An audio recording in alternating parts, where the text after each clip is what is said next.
Eric Lambert stared at the monitor in horror. The Xilarian warships moved through space like hungry predators, their biomechanical hulls gleaming in the light of Thalash's sun. 3 Thalashan defense cruisers exploded in quick succession, barely landing a hit on the enemy vessels. "We need to send another message to Earth," Eric said, his voice tight with fear. "Thalasha is falling." His second-in-command, Lisa Murray, nodded grimly. "The long-range transmitter is ready, Captain." Eric wiped sweat from his brow and leaned toward the communication array. This small observation outpost on Thalashan IV wasn't built for war. It was supposed to be a peaceful scientific mission, strengthening the alliance between Earth and the Thalashans. Now it might be the last voice of a dying civilization. "This is Captain Eric Lambert of Terran Outpost Thalasha. Emergency Priority 1. The Xilarian Empire has begun their invasion. Thalashan defense forces they're being slaughtered.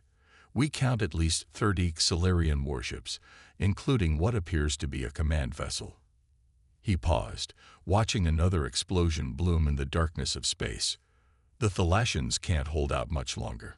They're asking for our help. Please respond." Lisa placed a hand on his shoulder. "Do you think Earth will send ships? The Council has been clear about not getting involved in conflicts outside our system." Eric's eyes remained fixed on the battle unfolding above the planet. "The Thalashans have been our allies for 20 years. They helped us develop our deep space technology. We can't just watch them die." "The Xilarians have never lost a battle," Lisa reminded him quietly. 300 years of conquest. No one has even damaged their ships significantly." "There's always a first time," Eric replied, though his words sounded hollow even to his own ears. 12 light-years away, Admiral Catherine Summers read the emergency transmission with a deepening frown. The officers gathered in Earth's Central Command fell silent as the message finished playing. "The Thalashans are our strongest allies in that sector," she said finally. "If they fall, the Xilarians will have a direct path to the Arcturus colonies, and then to Earth." General Peter Ross shook his head. The Defense Council was clear. "Admiral, no military engagements outside our system until the fleet expansion is complete. We simply don't have the firepower." Catherine's eyes narrowed. "We have the Dauntless." A murmur ran through the room. The U.S. Dauntless was Earth's most closely guarded secret, a prototype warship with experimental quantum displacement technology that had never been tested in actual combat. "The Dauntless isn't ready," argued Ross. "The drive system is unstable. We need at least another 6 months of testing." "We don't have 6 months. We may not even have 6 days." Catherine pulled up the technical readouts of the ship. "The core systems are operational. Captain Wright and his crew have completed all the simulation runs. They're as ready as they'll ever be." One ship against an entire Xilarian fleet. Ross looked incredulous. Even if this quantum displacement technology works as designed, it would be suicide. Catherine looked around the room, meeting the eyes of each officer present. The Xilarians believe they're invincible because no one has ever surprised them.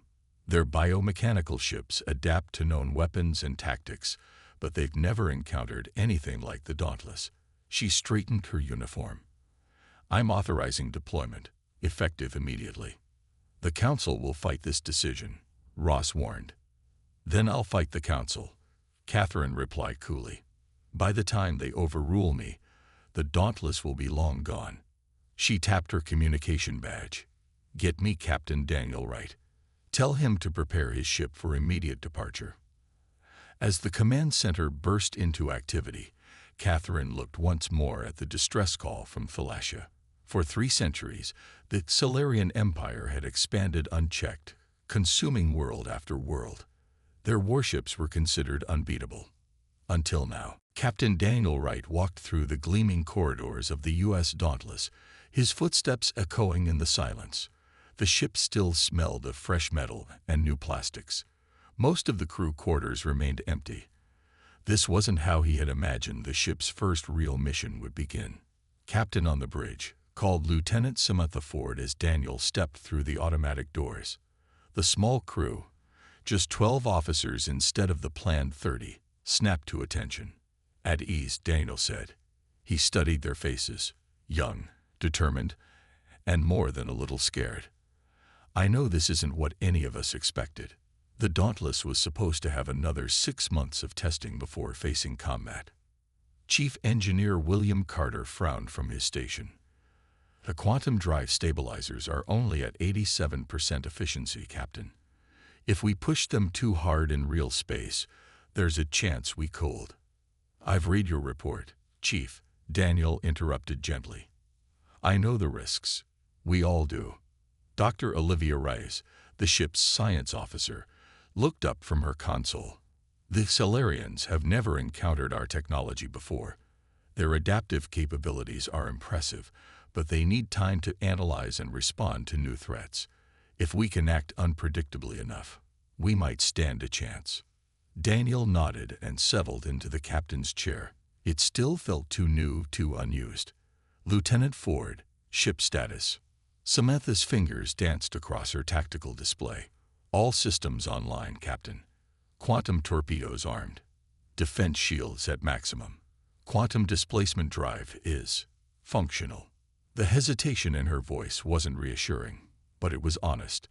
None of them had expected to test the ship's revolutionary technology in actual combat quite so soon. Dr. Rice, what do we know about the Xelarian fleet at Thalasia? Daniel asked.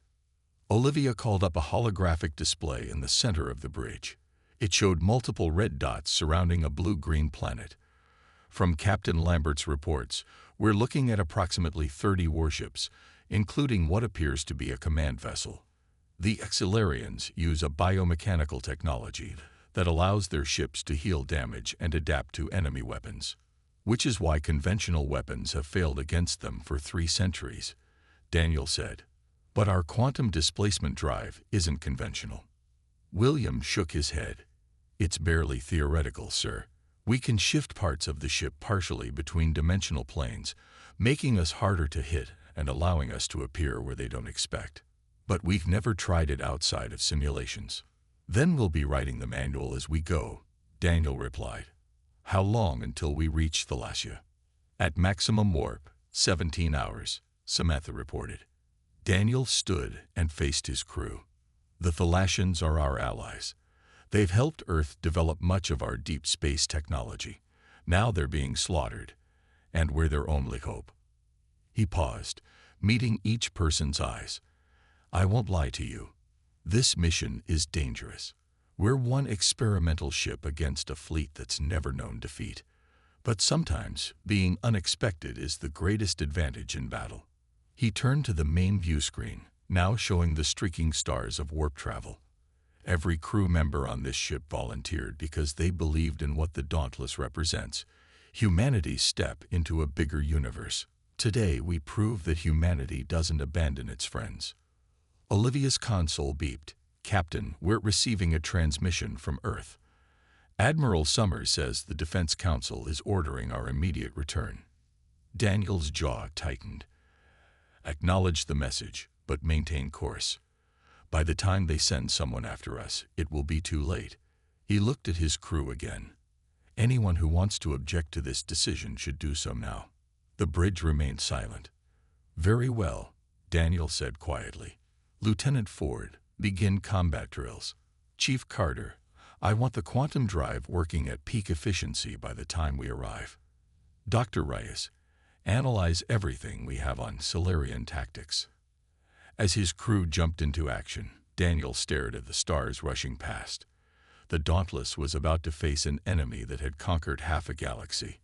They had one chance to make a difference, to show that humanity wouldn't just be another footnote in the Solarian Empire's long history of conquests. The U.S. Dauntless dropped out of warp at the edge of the Thalasian system.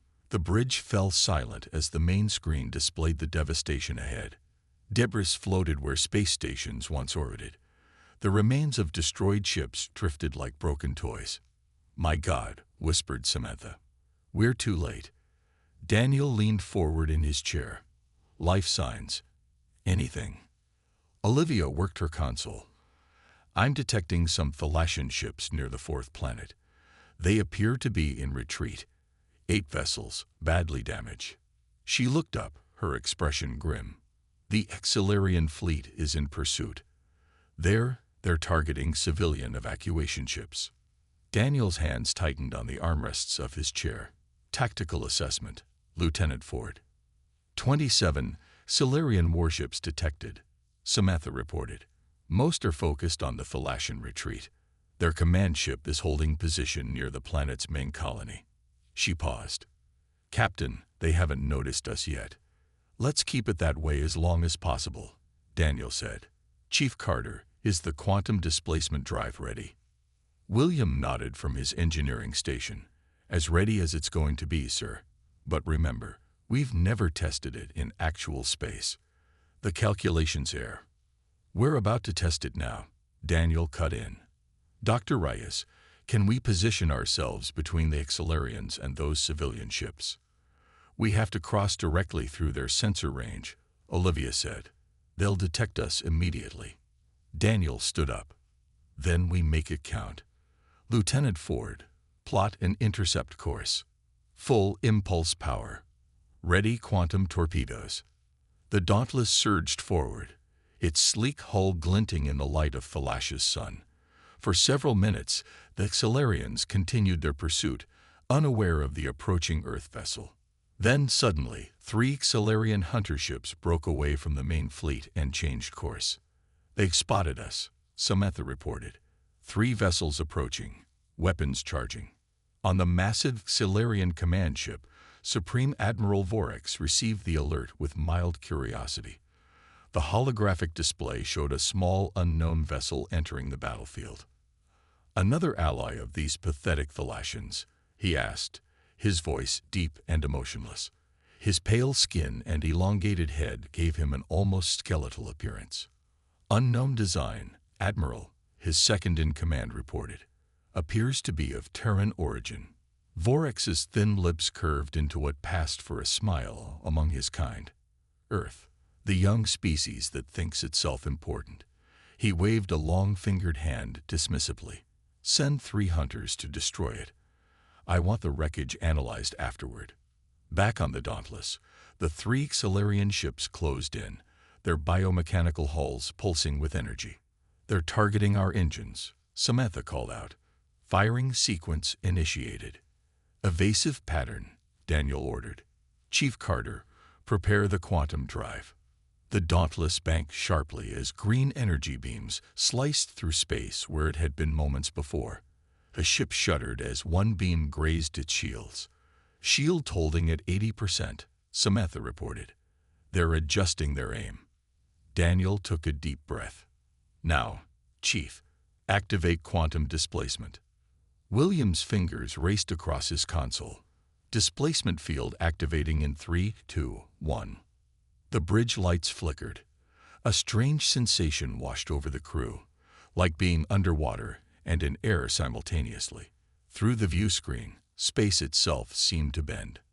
Then, in an instant, the Dauntless vanished. The Exilarian hunters halted, their weapons still charged but with no target.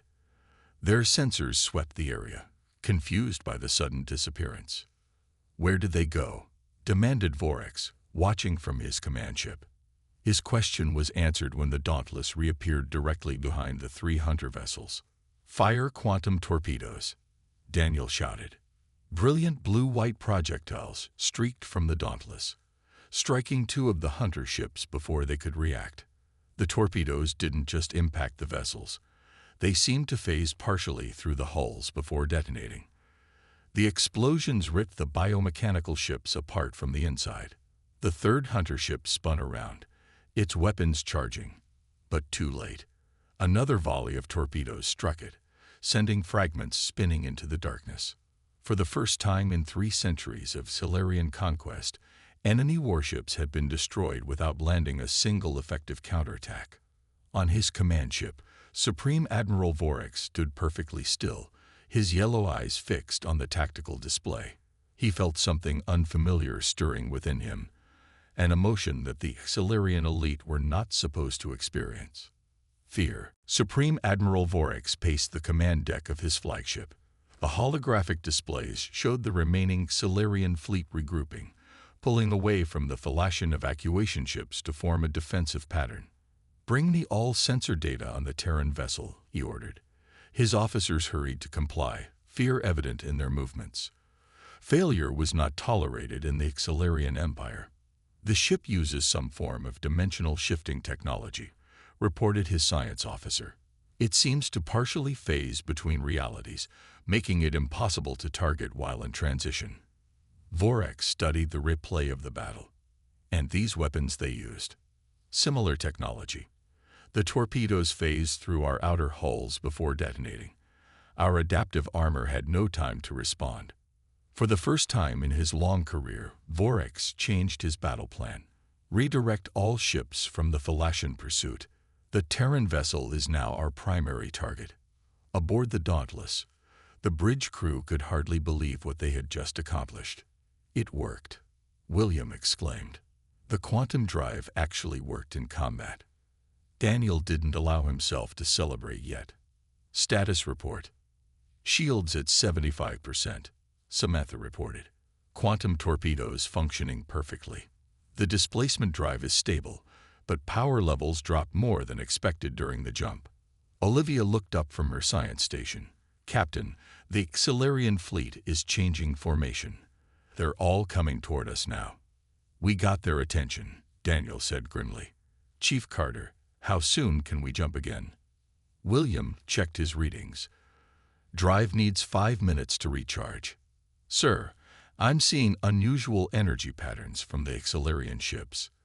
They're scanning us with something I've never seen before." "They're adaptive," Olivia reminded them. "They're already trying to find a way to counter our technology." The Dauntless shook as a distant energy beam grazed its shields. "Evasive maneuvers," Daniel ordered. "Get us to those Thalassian evacuation ships. We need to buy them time to escape." As the Dauntless raced toward the fleeing Thalassian vessels, one of them broke formation and moved to intercept the Earth ship. "We're being hailed," Samantha said. "On screen," Daniel replied. The face that appeared was humanoid, but with blue-tinted skin and ridges along the temples. "Terran vessel, this is Ambassador Leon Hayes of Thalassia. Your intervention is unexpected but deeply appreciated." Daniel nodded.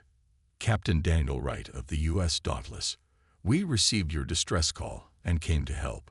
What's your situation, Ambassador?" "Dire," Leon replied.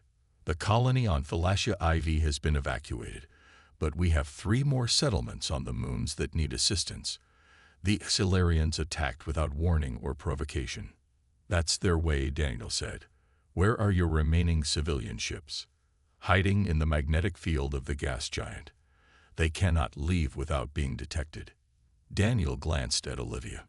"How long before the Silurian fleet reaches us?"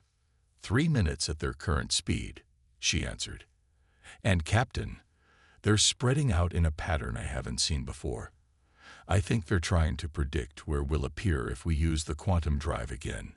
William looked up in alarm. "They're adapting already." "That's not possible. They've been adapting to new weapons for centuries," Olivia reminded him. "It's what makes them so dangerous." Daniel turned back to the screen. "Ambassador, we'll escort your remaining ships, but I need information on Silurian tactics and weaknesses, anything that might help us." Leon nodded. "I will transfer to your vessel with our tactical data. Their ships and commanders share a biological connection, a form of living technology that makes them formidable but potentially vulnerable." As the ambassador's shuttle docked with the Dauntless, the Silurian fleet continued to advance in a new formation. Their biomechanical ships pulsed with energy, armor plates, shifting and reconfiguring. "Captain," Samantha called out, "I'm detecting changes in their weapon signatures. They're modifying their energy frequencies." Olivia studied her readings. "They're attempting to match the quantum frequency of our displacement drive. If they succeed, we'll lose our advantage," Daniel finished. He stared at the approaching fleet, now visible as dark shapes against the stars. The Dauntless had won the first battle, but the war was just beginning. and the Xelarians were learning. Ambassador Leon Hayes studied the holographic display on the Dauntless's bridge.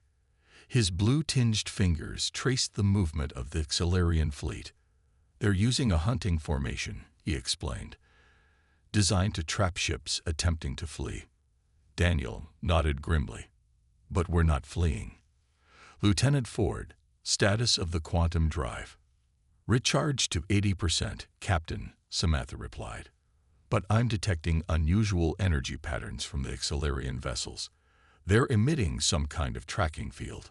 Olivia looked up from her science station. "They're trying to create a detection net that can find us even when we're phase shifted."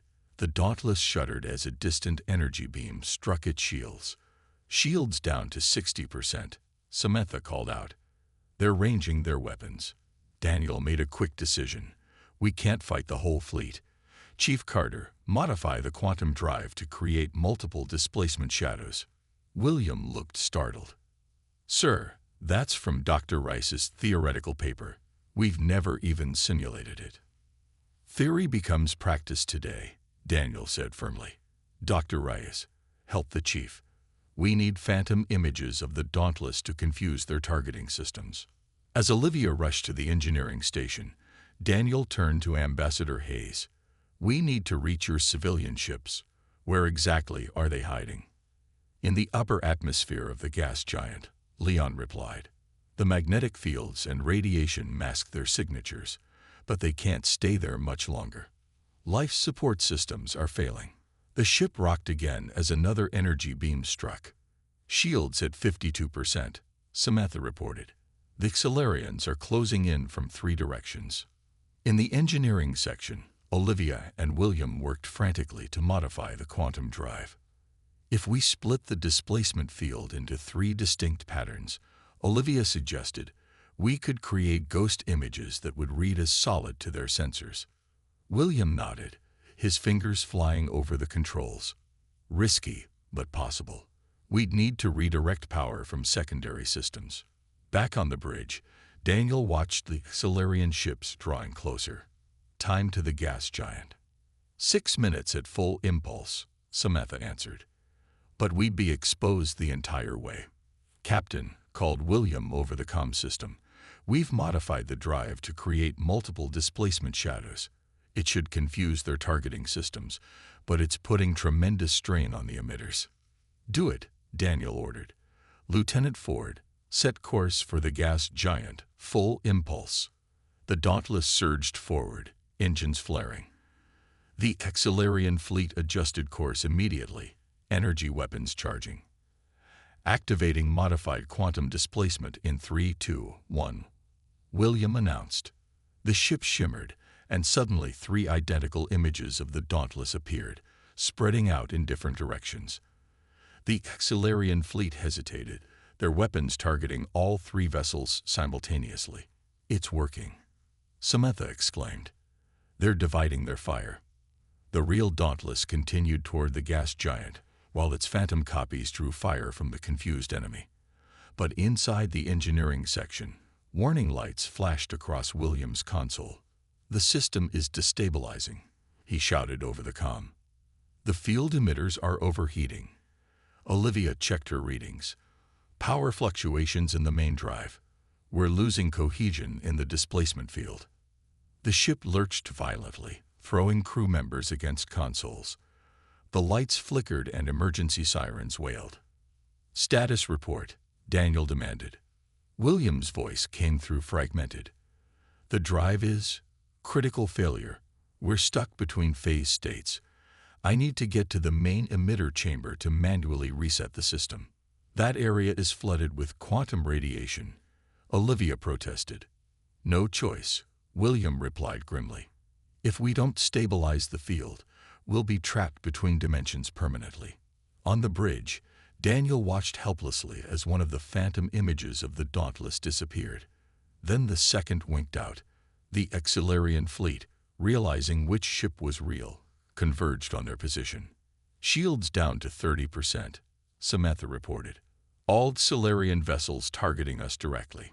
Daniel made the hardest decision of his career. "Maintain course for the civilian ships. We stand our ground." As William donned a radiation suit and prepared to enter the dangerous drive chamber, the Dauntless faced the full might of a fleet that had never known defeat. Their moment of advantage was gone. Now it was pure determination against overwhelming odds. And time was running out. William moved carefully through the pulsing blue light of the drive chamber. Each step was difficult in the heavy radiation suit. Warnings flashed across his helmet display. The quantum radiation levels were rising. "I've reached the main emitter," he reported, his voice strained. "It's worse than I thought. The focusing array is completely misaligned." On the bridge, Daniel gripped the arms of his chair as the ship shuddered under another hit. "Shields at 18%, Samantha called out. "Hull breaches on decks 3 and 4. Emergency force fields holding." "Keep us between the Xelarians and the gas giant," Daniel ordered. "How long until we reach the civilian ships?" 3 minutes, Samantha replied. "But at our current shield level, we won't blast that long." Ambassador Leon stepped forward. "Captain, what your engineer said about being stuck between phase states, it gave me an idea. The Xelarian ships and commanders share a biological connection. It's what makes them adapt so quickly." Olivia's eyes widened with sudden understanding. "And if we could disrupt that connection?" In the drive chamber, William worked frantically to realign the quantum emitters. His movements became slower as the radiation affected him despite the protective suit. "Almost got it," he muttered. "Just need to. There." He made a final adjustment, and the pulsing blue light stabilized. "Bridge, I've realigned the emitter, but I had to make a modification. Instead of moving the whole ship between dimensions, we can now shift individual sections independently." Daniel exchanged a look with Olivia. "Could we use that to make parts of the ship temporarily invulnerable to their weapons?" "Theoretically, yes," she replied. "If we time it right, we could phase the sections they're targeting just before impact." Meanwhile, on the Xelarian command ship, Supreme Admiral Vorex had made his decision. He stood from his command throne, his tall, thin frame radiating anger. "Prepare my personal vessel," he ordered. "I will join the battle myself." His officers looked shocked. The Supreme Admiral had not personally entered combat in over 50 years. "Admiral," his second-in-command protested, "the Terran ship is damaged. Our fleet will destroy it soon." "And yet it still fights," Vorex replied coldly. "I will not be remembered as the first admiral to lose a battle in 3 centuries. Prepare the Dominance for immediate launch." Back on the Dauntless, William had returned to the bridge, his face pale from radiation exposure, but his eyes determined. "The modified drive is working," he reported. "We can phase different sections of the ship in sequence, but it requires precise timing." Samantha looked up from her tactical display. "Captain, I'm detecting a new ship launching from the Xelarian command vessel. It's enormous." The main screen showed a massive warship detaching from the command vessel, nearly 3 times the size of the Dauntless. Its biomechanical hull pulsed with energy unlike anything they had seen before. "That's the Dominance," Leon said, his voice filled with dread. "Supreme Admiral Vorex's personal warship. It's destroyed entire defense fleets single-handedly." Olivia studied her readings. "Captain, I've been analyzing the data from Ambassador Hayes. The telepathic link between the Xelarian commanders and their ships might be their greatest strength, but it could also be a weakness." "Explain," Daniel said, watching the massive vessel approach. "If we reconfigure the quantum drive to create a specific dimensional resonance, we might be able to disrupt that link. It would create a feedback loop in their command network." William nodded slowly. "It's possible. We could modify the drive to emit a targeted resonance wave, but we'd need to get extremely close to their command ship. Close enough to be destroyed instantly," Samantha added. Daniel looked at the Dominance growing larger on the view screen, then at the gas giant where the civilian ships waited. They were nearly there, but the massive Xelarian flagship would overtake them before they could complete the evacuation. "Prepare the modification," he ordered. "Lieutenant Ford, plot a direct course for the Dominance." Samantha stared at him. "Sir, That's suicide. Not if we time it perfectly, Daniel replied. For the first time since the mission began, he smiled. Sometimes the best defense is an attack so crazy that no one, not even an enemy that's been undefeated for centuries, would expect it. The Dauntless turned sharply, engines flaring as it aimed directly at the massive Xilarian flagship. From the perspective of the Xilarian fleet, it appeared to be a desperate, final attack. They think we're attempting a suicide run, Samantha said, her hand steady on the controls despite the fear in her voice. Daniel nodded. That's exactly what we want them to think. Status of the quantum drive modifications. Almost ready, William replied, working frantically alongside Olivia. We're reconfiguring the resonance pattern to match the frequency of their biomechanical systems. Ambassador Leon provided the final calculations. This should disrupt their telepathic network at its source, but we'll need to be within 500 meters of the dominance. That close, we'll have no chance to escape, Samantha warned. Daniel's expression remained resolute. We're not just fighting for ourselves. This is for every world the Xilarians have conquered, and every one they plan to take next. He looked at each crew member. Ready weapons. Divert all remaining shield power to forward deflectors. On the Dominance, Supreme Admiral Vorex watched the approaching Terran ship with curiosity. They're on a direct intercept course, his tactical officer reported. All weapons are charged and ready.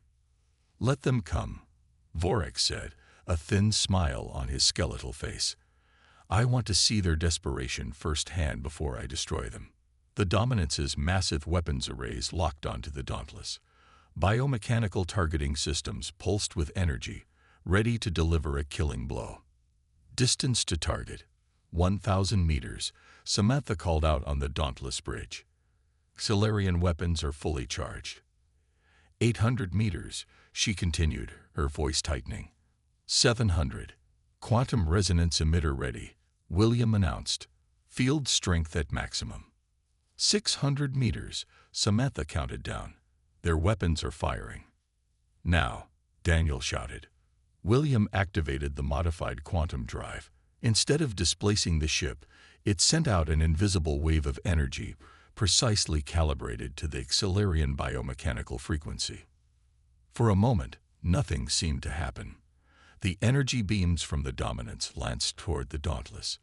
Then, suddenly, the beams wavered and dissipated. On the Dominance's bridge, Vorex screamed in pain. The telepathic link that connected him to his ship flared with feedback, overwhelming his mind with chaotic signals. Around him, his officers clutched their heads, similarly affected. Throughout the Xilarian fleet, commanders lost control of their vessels as the resonance cascade rippled through their command network. Ships drifted aimlessly, weapons systems shutting down, navigation systems failing. It's working, Olivia exclaimed, watching her sensors. Their command network is experiencing a complete cascade failure. Daniel didn't waste the opportunity. Lieutenant Ford, get us clear. Chief Carter, can you maintain the resonance field? For another 2 minutes at most, William replied. After that, the emitters will burn out completely. The Dauntless pulled away from the drifting Dominance, making its way back toward the gas giant where the Thalassian civilian ships waited. Xilarian vessels are regaining some function, Olivia reported, but they're operating independently, with no coordination. They've never had to fight without their network, Leon explained. Each commander is now making decisions alone, something they haven't done in centuries. As the resonance field faded, the Xilarian fleet struggled to regroup. Some ships began to retreat while others continued fighting without strategy or coordination. From his command chair on the Dominance, Supreme Admiral Vorex watched in disbelief as his perfect battle formation disintegrated. For the first time in 300 years of Xilarian expansion, he gave an order he had never imagined possible. Retreat, he commanded, his voice hollow. All vessels, disengage and retreat. As the Xilarian fleet withdrew, the Dauntless reached the gas giant. The Thalassian civilian ships emerged from hiding, joining the damaged but victorious Earth vessel. We did it, Samantha whispered, watching the enemy fleet disappear into the distance. Daniel nodded, allowing himself to relax slightly. Chief Carter, status report. The quantum drive is completely burned out, William reported with a tired smile. But the conventional engines are still functioning. We can make it home. Slowly. Ambassador Leon approached Daniel, bowing deeply. Captain Wright, you and your crew have done the impossible. You've shown the galaxy that the Xilarians can be defeated. As the Dauntless began its long journey home, escorting the Thalassian refugee ships, Daniel looked at his exhausted but proud crew. This isn't just a victory for Earth or Thalassia, he said quietly. This changes everything. For the first time in centuries, worlds under Xilarian control will know that resistance is possible. The stars stretched before them as they set course for Earth, bringing with them not just the survivors of Thalassia, but hope for an entire galaxy.